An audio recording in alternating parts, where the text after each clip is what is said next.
Thanks to Ford for powering our CES coverage. What's up everyone, John Rettinger from Techno Buffalo here, taking a look at the Sony Ericsson Xperia S. So you guys come on in and take a closer look. Got to taste the Android lollipop here to accompany our video. Alright, so let's talk about the specs of this guy. You've got a 1.5 gigahertz dual core Qualcomm built Snapdragon chip.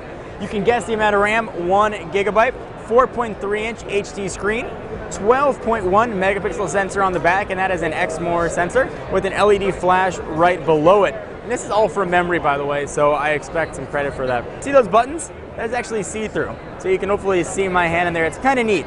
That see-through part isn't actually the buttons, they're the capacitive little dots up top. Kind of cool though, that see-through strip is actually part of the antenna. So it's probably not going to pick up on camera, but you can see little gray dots inside of there. That's part of the antenna system. On the left-hand side, well, you can guess what that is. That's where you go ahead and do your charging. That's your micro USB and syncing port. On the right-hand side, HDMI out, also under a little door, volume up and down. And Sony's been including dedicated camera button, which is quite nice. But let's go ahead and check out what version of Android this guy is running. It's some version of Gingerbread and is running 2.3.7. You can see that as you use the phone, those actually light up in the clear area, which is kind of neat to see. So this camera has a very quick shutter lag, taking advantage of the XMOR system. So let's go ahead and use a dedicated button and show what that looks like. Quick focus. And shoot. Now you got a picture of that guy's back. Let's go ahead and go home. And of course that's going to shoot a full 1080p video here as well. So in typical sort of Sony fashion with their Android skin, you go ahead and pinch that. It's no longer called Mediascape or Timescape, it's just a skin on top of Android. Go ahead and see all of your widgets that you've got right here, and you can pick the one you want. So Google search. Go ahead and do your Google search. Let's see what some images and videos look like on this display. I happen to notice there's a video right there. Let's go ahead and click that. And let's see, we'll jump into the gallery and take a look at what things look like. And this is running, there's a picture we just took. This is the Sony Bravia engine on here, so you're gonna get darker darks and richer colors.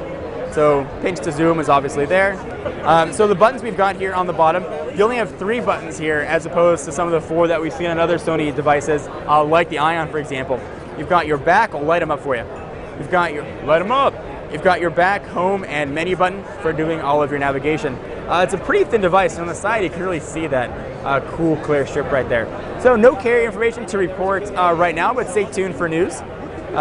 It is obviously a GSM unlocked device, and will be coming sometime soon from the folks at Sony. So I'm John Rettinger from Techno Buffalo. Be sure to continue to check us out for all of your CES 2012 and tech news. This has been a first look and hands-on with the Xperia S. I'll see you guys in the next video. Bye-bye. Sync Services brings a wealth of information to your car with simple voice commands. Sync will help you figure out the best route to take by giving you up-to-date traffic reports along the way. Sync Services will use your GPS location and let you know if it's time to look for an alternate route, and with its 14 million different business listings, Sync could find you a different business altogether. Thanks to Ford for powering our CES coverage.